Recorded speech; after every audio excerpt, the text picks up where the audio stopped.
Welcome to Moonlit Storykeeper.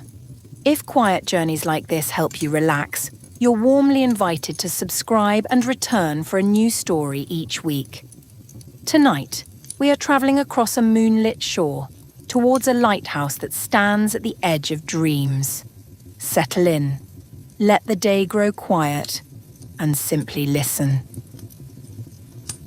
Tonight, the sea is almost perfectly still. It lies beyond the harbour wall like a wide sheet of dark blue glass, carrying the reflection of the moon in a long and gently broken path. Small waves reach the stones below the village and withdraw with the soft sound of fabric being folded. Nothing hurries. Even the fishing boats seem to rest more deeply than usual, their ropes loose, their painted hulls rising and settling by no more than an inch. You are staying at an inn near the top of the harbour road. It is an old building of pale stone with 5 windows facing the sea and a blue door polished by years of salt wind. Your room is beneath the roof. A brass lamp stands on the bedside table and a small fire has burned down to a steady red glow behind the grate. The journey to the village took most of the afternoon.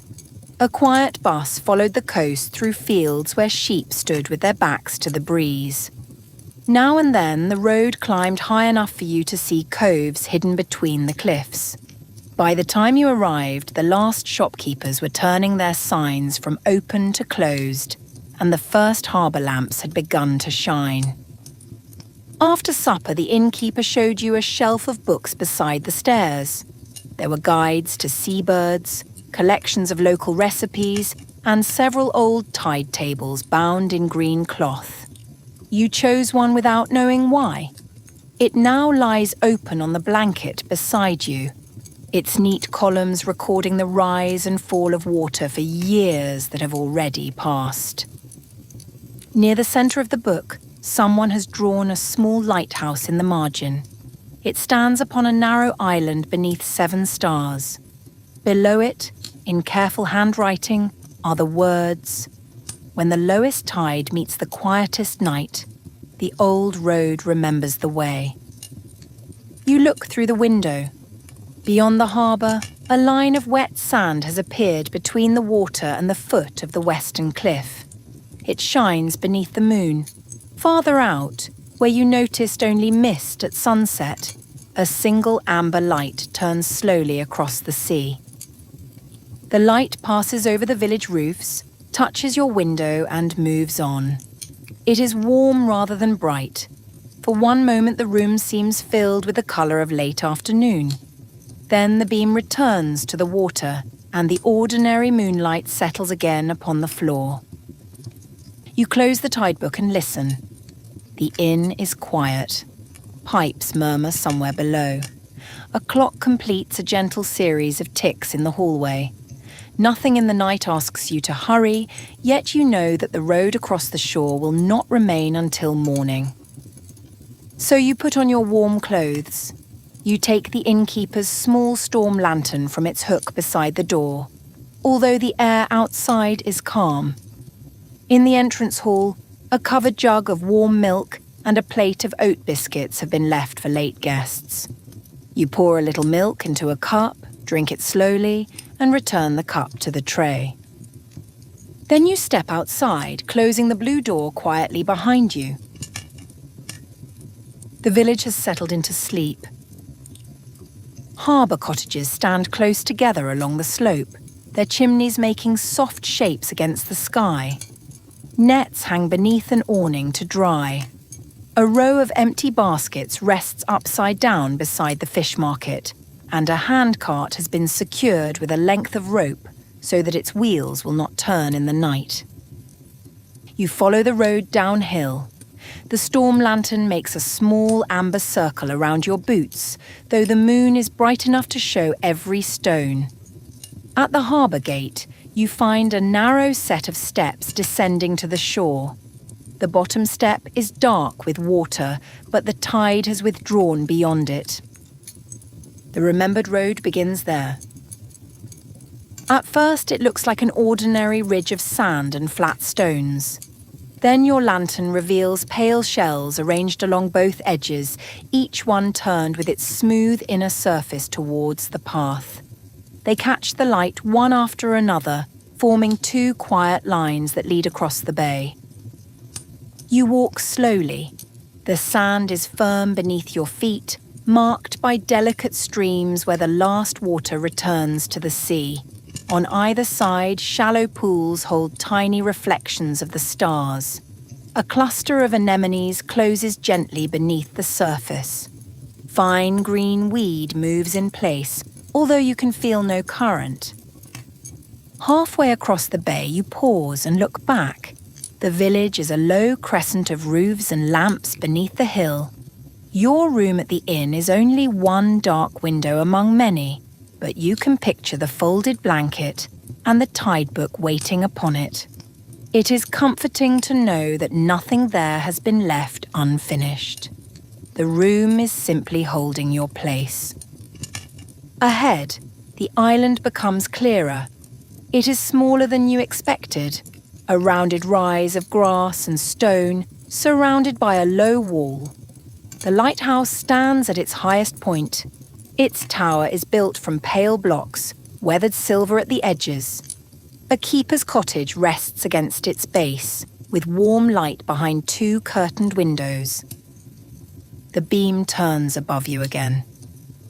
As it crosses the road, the tide pools brighten from within. For a moment, each one seems deeper than it could possibly be. You glimpse quiet rooms, summer gardens, train compartments, and familiar kitchens reflected in their surfaces. Then the beam moves away and they become simple pools of seawater once more. No wave threatens the road. No wind rises. The sea remains on either side, patient and calm. You understand that the path does not need to be crossed quickly. It will remain for as long as a traveller requires, provided the traveller does not mistake stillness for delay. At the island, 3 stone steps lead through an open gate. A small bell hangs beside it. Before you can reach for the rope, the cottage door opens and a man steps into the amber light. He wears a thick navy jumper and carries a mug in both hands. His hair is white, his expression kind, and his slippers are embroidered with tiny silver waves.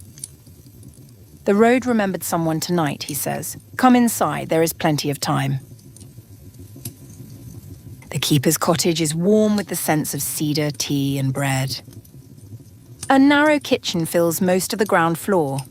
Copper pans hang above a black iron range.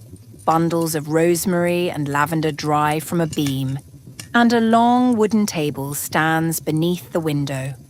On it are 2 mugs, a loaf wrapped in linen, and an open logbook whose pages are covered in neat blue writing. The keeper introduces himself as Elian. He takes your lantern, turns down its flame, and places it beside the door. Then he pours tea from a brown pot decorated with small white gulls. The tea tastes faintly of honey and something green that you cannot quite name. "This lighthouse is not on the new charts," he says. "It was never very useful to ships. The harbour light guides those well enough. Ours is meant for quieter travellers." He turns the logbook so that you can see it. Each entry records a time, a direction, and a few simple words. A garden gate left open in summer. A song remembered without its ending. The scent of rain in a house that no longer stands. A blue scarf on a station bench. None of the entries describes a ship. Elian explains that dreams sometimes lose their way between one night and the next. Most find their sleepers without help.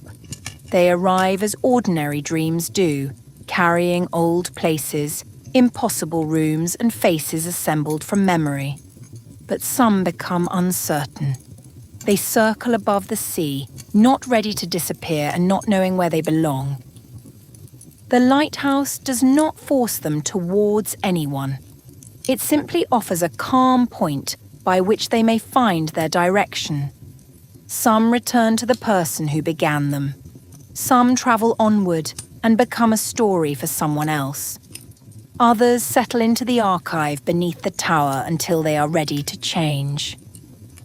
And some, Elian says, closing the logbook, only needed to know there was somewhere safe to pause. He cuts 2 thin slices of bread and warms them on the range. You spread yours with pear preserve from a little blue jar.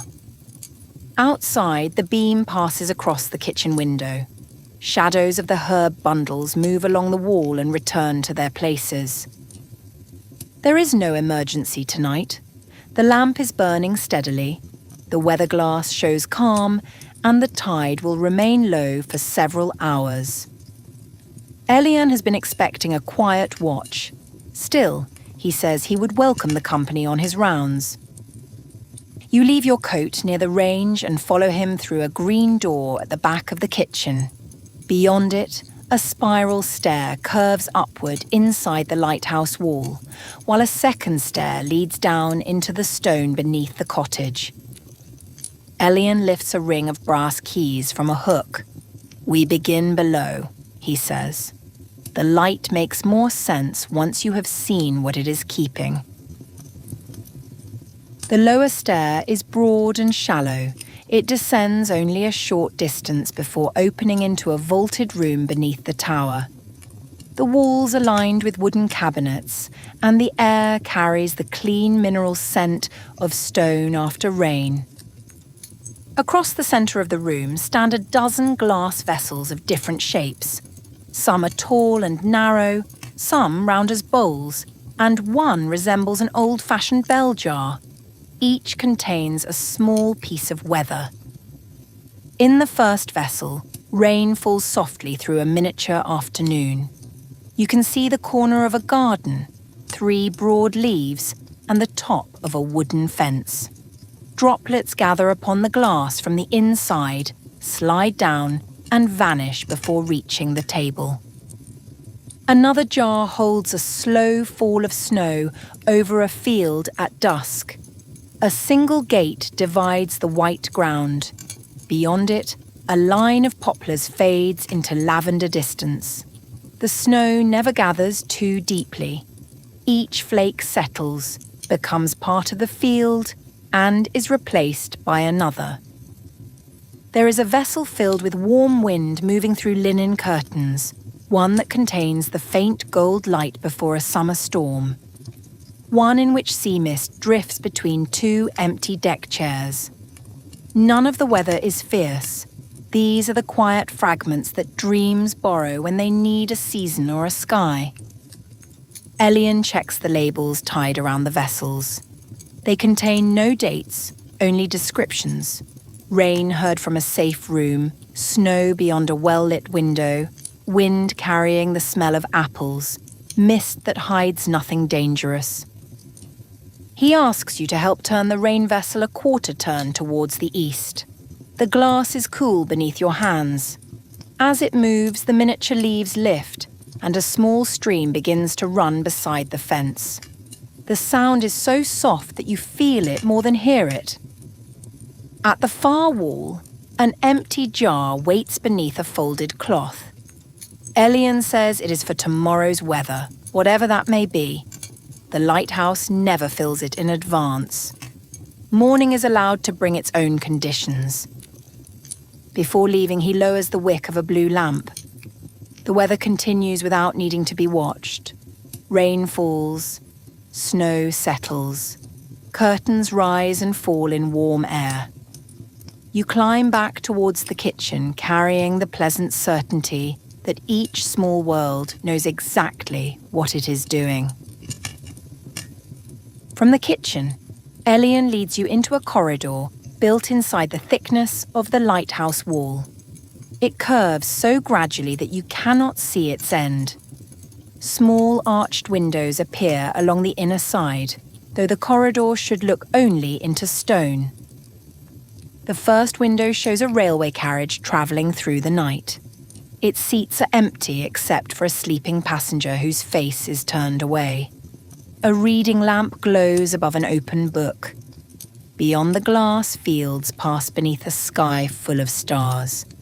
The carriage rocks with such a gentle rhythm that the bookmark never slips from its page. The next window looks into a kitchen at dawn. A kettle waits on a stove, and flour rests upon a wooden board beside a bowl of rising dough.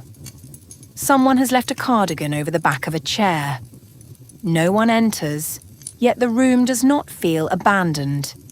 It is simply waiting for the household to wake.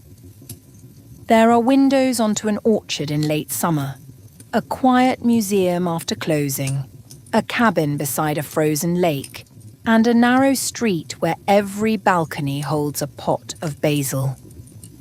These are not places the lighthouse can visit. They are views carried by dreams that passed close enough to leave a little light behind. Elian cleans each pane with a square of soft cloth. Most need no more than a single slow circle. At the orchard window, you help remove a faint patch of mist. When the glass clears, sunlight reaches through and warms the tips of your fingers, even though it is still night outside the lighthouse. One window is covered by a wooden shutter. Elian does not open it. He explains that some views require privacy while they are becoming gentle. The lighthouse does not examine every dream that comes near. It offers guidance without asking for a story in return. Near the end of the corridor, you find a small window looking back into your room at the inn. The brass lamp is low. The tide book lies closed on the blanket.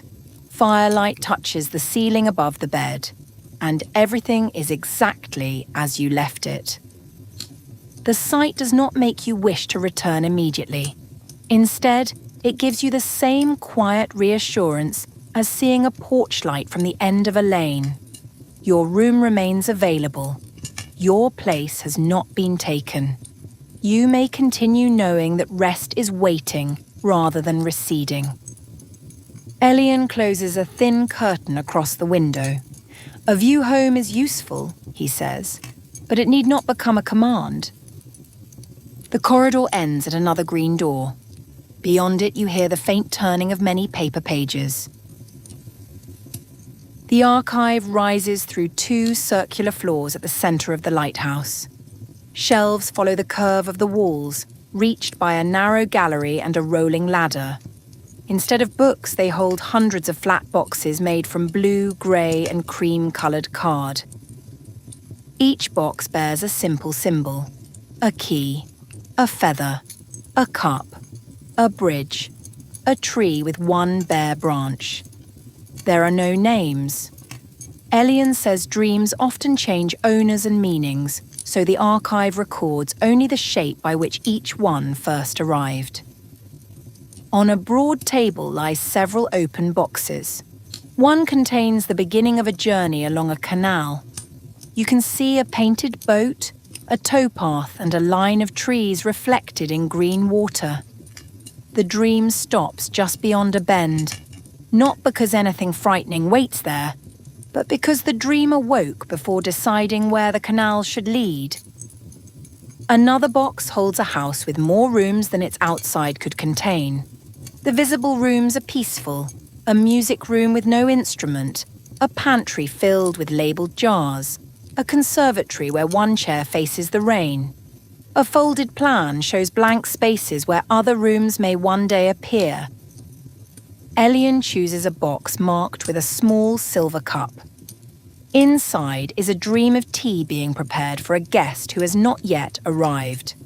The table is set, the water is hot, and 2 slices of lemon rest on a saucer. Nothing more needs to happen tonight.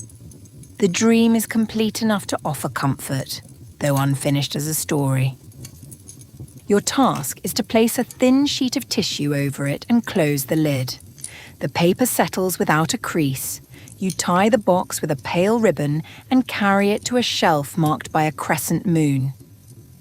As you pass between the shelves, you hear the archive's soft sounds.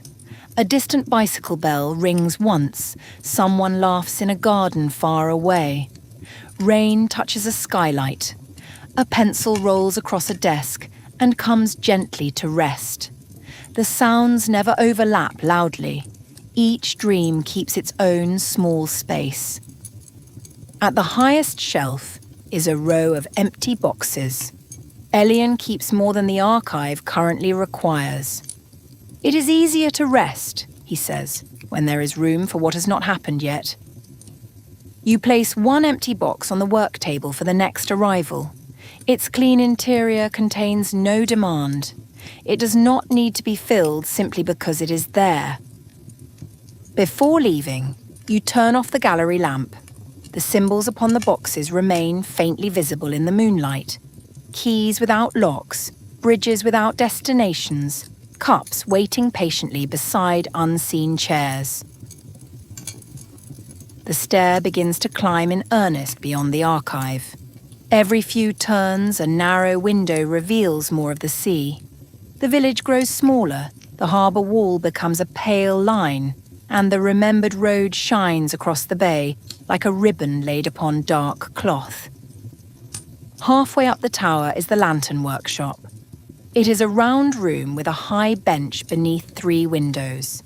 Shelves hold brushes, polishing cloths, bottles of clear oil, and small boxes of tools. A second, much smaller lighthouse lamp stands at the centre of the bench. Elian calls it the listening lamp. Its glass prism is no larger than an apple, and its brass base has been polished by many hands. It does not cast a beam. Instead, it gathers the quietest sound in the room and holds it for a few moments. He trims its tiny wick and lights it. At first, you hear only the ordinary sounds of the workshop, the breathing of the tower, the faint hum of the great lantern above, and the sea touching the island below. Then the small prism begins to glow.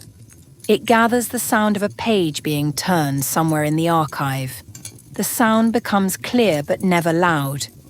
A moment later, it releases the page and gathers the soft click of the kitchen range settling as its metal cools.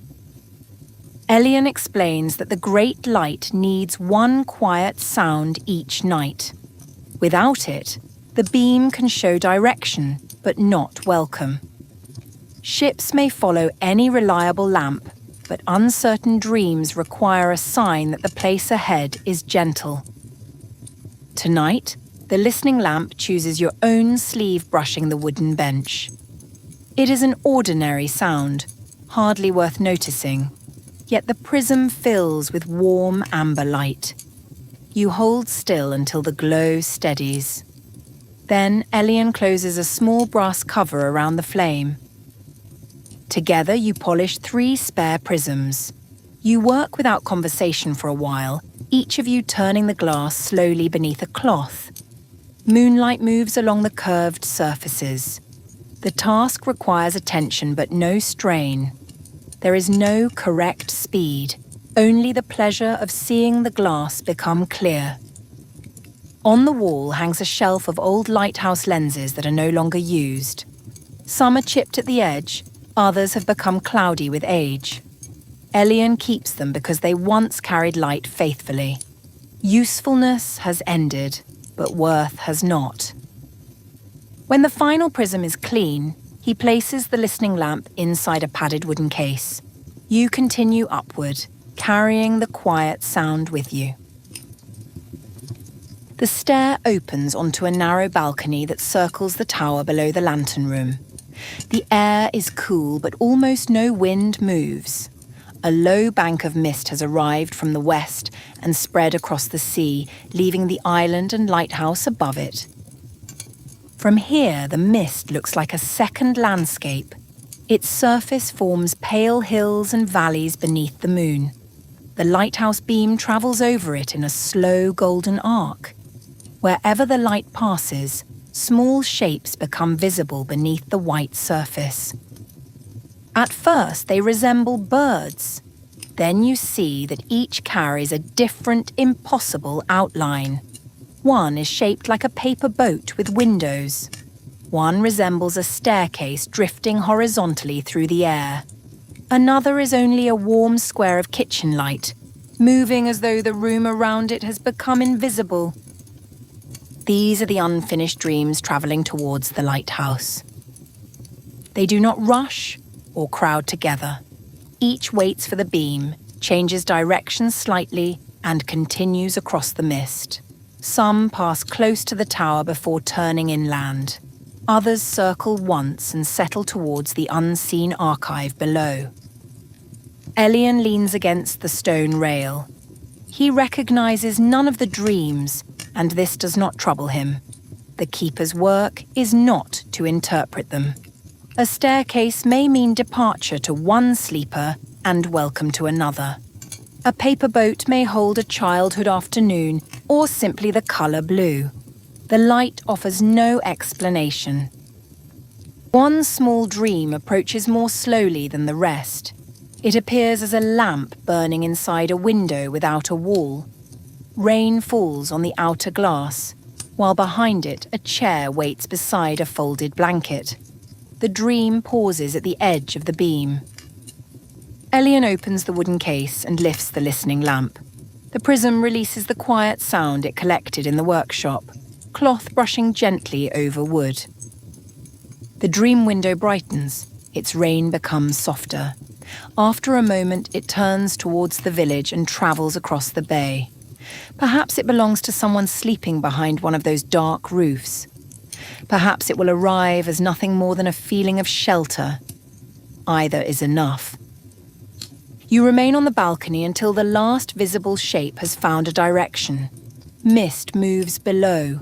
Stars remain above. Between them, the lighthouse keeps its slow and patient rhythm. The lantern room is warmer than the balcony. Curved panes of glass surround the great lens, and the sea appears through them in every direction. At the centre, the lamp burns inside a tower of clear prisms taller than you are. The mechanism turns with a low, even hum. Brass wheels engage one another beneath the floor. A heavy weight descends slowly through the centre of the tower, providing the force that keeps the lens moving. Every surface reflects a fragment of flame until the room seems filled with dozens of quiet suns. Elian checks the oil level and notes the time in a small book. Then he gives you a soft brush and shows you how to clear a few grains of salt from the window ledge. The work is simple. Each grain makes a faint sound as it falls into the dustpan. The great lens sends its beam over the sea, the mist, the road, and the sleeping village. When it turns inland, it touches fields beyond the hill, a distant railway line, and perhaps other places too far away to see. The light does not know which dream will use it. It remains available to all of them, all. Near one window stands a chair with a deep green cushion. Elian says every keeper should sit for part of the watch. A light tended only by someone who never rests would offer the wrong lesson. You take the chair while he winds the mechanism. The iron handle moves steadily beneath his hands. With each turn, the hidden weight rises inside the tower. There is no need to raise it all at once. He pauses between sets, listens to the gears, then continues. When the work is done, he sits on the broad window ledge and pours the last tea from a flask. You share 2 oat biscuits from a tin. Far below, water begins to return over the outer edges of the remembered road, but the centre remains clear. You think about the many things that seemed unfinished before this night. Conversations without perfect endings, choices not yet made, plans whose blank spaces felt like mistakes. From the lantern room, incompleteness looks different. It resembles an empty archive box, a bend in a canal, a chair waiting beside tea. Space is not failure. A pause is not loss. The lamp turns. The beam crosses your hands and continues towards the horizon. Nothing asks you to follow it. You may sit within the light without becoming responsible for every place it reaches. For a long while, you and Elian say nothing at all. By the time you descend, the windows have begun to lose their darkness. The change is subtle. Black sea becomes blue-grey, and the village roofs separate from the hill behind them. The moon remains visible, but its reflection has shortened upon the water. In the kitchen, the range still holds a steady warmth. Elian adds one small piece of wood, fills the kettle and sets it over the flame. You return the listening lamp to its shelf and hang the brass keys beside the green door. Together you prepare a simple early breakfast. There is porridge with baked apple, a little cream, and brown sugar kept in a jar with a wooden lid. Elian cuts the remaining bread and places it beneath the grill. The familiar tasks make the strange lighthouse feel briefly like any cottage waking before dawn. He opens the quiet logbook and writes the night's final entries. 7 dreams turned inland. 3 settled in the archive. 1 continued north beyond the mist. 1 returned after hearing a small domestic sound. Weather calm. Light steady. Beside the last line, he leaves a blank space and offers you the pencil. You do not need to describe everything you saw. After a moment, you write only, "The road remembered," and there was enough time. Elian reads the sentence, nods, and closes the book. The entry requires no signature. Like the dreams in the archive, it may keep its meaning without keeping your name. The kettle begins to murmur. Steam rises in a narrow ribbon, carrying the scent of tea through the room. Outside, a gull calls once from the harbour and receives no answer. Soon the village will wake, boats will move, and the ordinary lighthouse on the harbour wall will become the more useful of the two. Elian wraps 2 oat biscuits in paper for your return. He also gives you a small piece of sea glass, pale blue and smooth at every edge.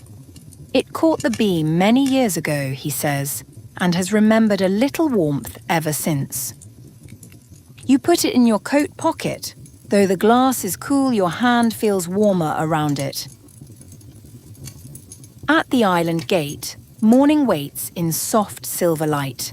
The remembered road still crosses the bay, though a thin layer of water now covers parts of it. The shells along its edges have turned outward, showing their weathered backs to the sky.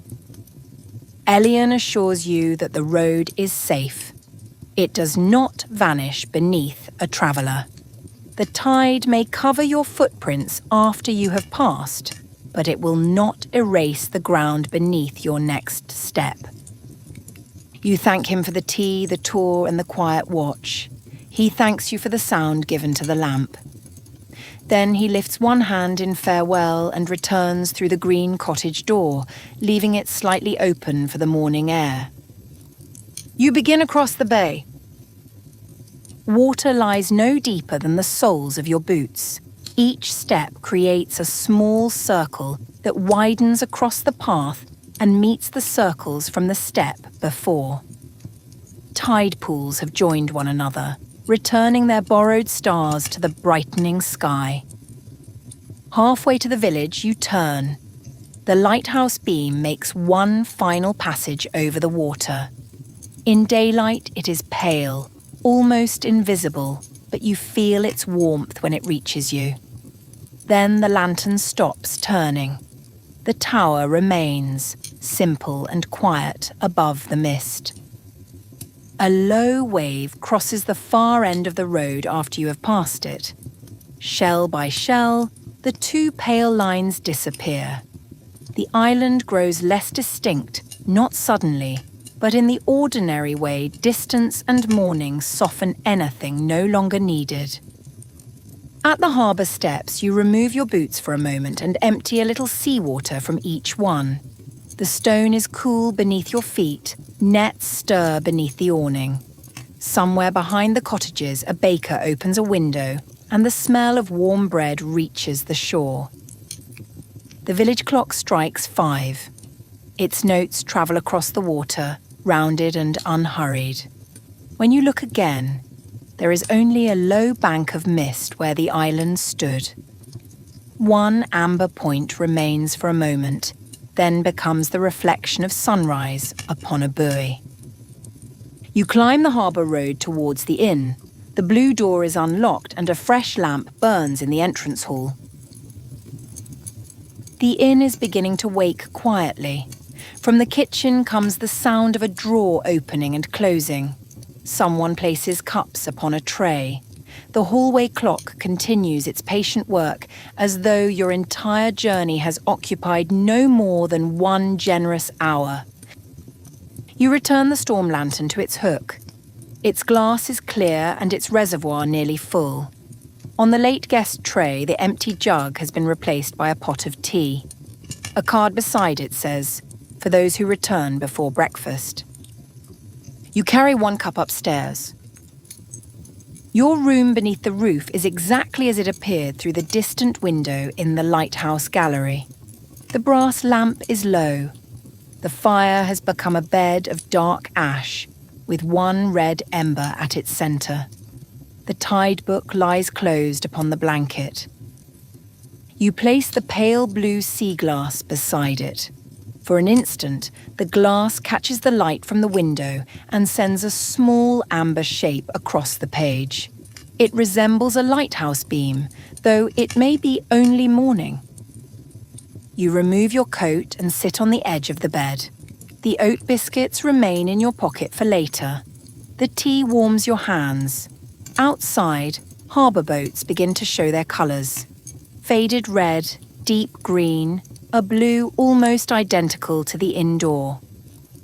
Nothing from the night requires an explanation. You do not need to decide whether the tide road will appear again, whether Elian keeps the light every night, or where the unfinished dreams travelled after leaving the mist. The lighthouse did not answer those questions because questions were never the danger. The difficult part was believing that everything uncertain needed to become certain before you could rest. Now you understand the work of the beam. It does not reveal the whole sea. It shows 1 calm direction for a little while, then turns away. Darkness returns, but not as something empty. The light will come around again if it is needed. You finish the tea and lie beneath the blanket. The mattress settles around you. Your feet grow warm. The village sounds remain distant and ordinary. A door below, a cart on the road, gulls beginning their slow circles above the harbour. You may allow those sounds to move farther away. You may picture the room of borrowed weather continuing without you. Rain falls upon 3 leaves. Snow settles beyond a gate. Linen curtains lift in warm air and return softly towards the window. You may picture the archive with its empty boxes, each one offering space rather than asking to be filled. The canal can wait beyond its bend. The guest may arrive for tea another night. The house may discover its next room when morning is ready. Somewhere beyond the harbour, a lighthouse rests after its watch. Its lens is still. Its brass wheels are quiet. Elian has washed the 2 mugs and left them upside down beside the range. The road beneath the tide remembers its stones without needing to show them. Your own unfinished thoughts may do the same. They can wait safely beneath the surface. They do not need your attention through every hour of the night. Nothing valuable will be lost simply because you stop watching it. The room is holding your place. The morning can find its own way. And you can rest. Thank you for spending this quiet time with Moonlit Storykeeper. If you're still awake, you can subscribe for another story next week. For now, there is nothing more you need to do. Good night.